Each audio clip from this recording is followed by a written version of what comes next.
గంటా శ్రీనివాసరావు వాస్తవంగా నిన్న అకస్మాత్తుగా రంగంలోకి వచ్చి మేము వైజాగ్ ఫైల్స్ రిలీజ్ చేస్తాం, విశాఖ వాళ్ళ భూ కబ్జాలు అన్నారు. అంతకుముందు గంటా భూ కబ్జా చేశాడని తెలుగుదేశం హయాం ఫైల్స్ని వైసీపీ రిలీజ్ చేసింది తమ 5 ఏళ్లలో. బట్ ఏ యాక్షన్ తీసుకోలేదు. అంతకుముందు వాళ్ళిద్దరి మధ్యన గొడవలు, అయ్యన్న పాత్రుడు గంట మధ్య గొడవల్లో అప్పుడు బయటకు వచ్చినటువంటి ఇష్యూస్ మీద సిట్ వేసి ఏం చేయాలి. తెలుగుదేశం హయాంలో వేసిన సిట్ నివేదికని వైసీపీ రిలీజ్ చేయాలి, వైసీపీ హయాంలో సిట్ నివేదికని తెలుగుదేశం రిలీజ్ చేయాలి. కానీ అప్పట్లో విజయసాయిరెడ్డి వీళ్ళేమో కొన్ని వివరాలని వాళ్ళు వెల్లడించేవాళ్ళు, అట్లాగే ఇప్పుడు గంటా కొన్ని వివరాలు వెల్లడించబోతున్నాడు. అయితే ఆ అంశాల మధ్యన ఉండి అసలు విషయం డైవర్ట్ చేసింది ఎందుకయ్యా ఈ టైంలో ఇదంతా అంటే, గంటా డైరెక్టర్గా ఉన్నటువంటి సందర్భంలో నిజానికి పోర్ట్లో వ్యాపార లావాదేవీల కోసం ఎమ్మెల్యే గంటా స్వయంగా తన బంధువులతో కలిసి ఒక కంపెనీని ప్రారంభించారు. మొదట్లో గంటా కూడా డైరెక్టర్గా కొంతకాలం కొనసాగారు. ఆ తర్వాత జిల్లా గ్రంథాలయ సంస్థ నిర్మాణ బాధ్యతలు అప్పగిస్తే వ్యతిరేకత వ్యక్తం కావడంతో అప్పటి టీడీపీ ప్రభుత్వం వెనక్కి తగ్గింది.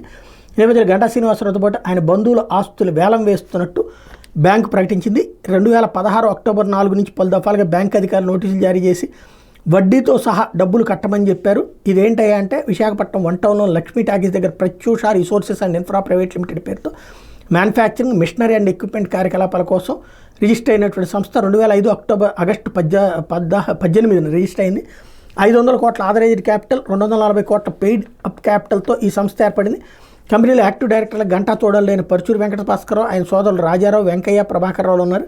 ఈ కంపెనీకి భీమిలి టీడీపీ ఎమ్మెల్యే గంటా శ్రీనివాసరావుతో పాటు కొండయ్య, బాలసుబ్రహ్మణ్యం, నార్నే, అమూల్యాలు హామీదారులుగా ఉన్నారు. కంపెనీ విస్తరణ పేరుతో డాబా గార్డెన్స్, శారదా వీధిలో ఉన్న ఇండియన్ బ్యాంక్ నుంచి రుణాలు పొందారు. ఇవి పొందినప్పటి నుంచి ఒక్క వాయిదా కూడా కట్టలేదట. దీంతో ఏడాది ఫిబ్రవరి 29 నాటికి ఓ దఫా తీసుకున్న రుణం తాలూకా బకాయిల అక్షరాల 390 కోట్లుగా బ్యాంక్ అధికారులు లెక్కట్టారు. మరో దఫా రుణానికి సంబంధించిన వడ్డీతో కలిపితే 140 కోట్లు బకాయిలుగా పెరిగిపోయిన ఇండియన్ బ్యాంక్ నోటీస్ జారీ చేసింది. ఈ ఆగస్టు 8వ తారీఖున ఆ ఆస్తుల్ని వేలం వేయబోతున్నారు.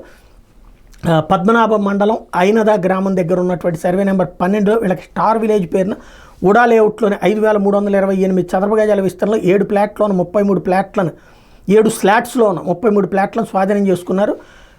వీటి విషయంలో ఎలాంటి లావాదేవీలు జరపడానికి వీలేదని బ్యాంక్ హెచ్చరిక జారీ చేసింది. అదేవిధంగా 390 కోట్ల బకాయిలు రాబట్టుకునేందుకు గతంలో స్వాధీనం చేసుకున్న స్థిరాస్తుల విక్రయానికి కూడా మార్చి 18 బ్యాంక్ మరోసారి నోటీసులు ఇచ్చింది.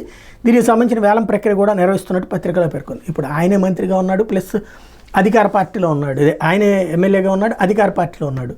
అది వేలంలో కొనుక్కునే ధైర్యం ఎవడు చేస్తాడు? కాబట్టి డబ్బులైతే ఆర్థిక కర్పూరం అయిపోయినాయి, జస్ట్ కథ నడుస్తుంది అంతే.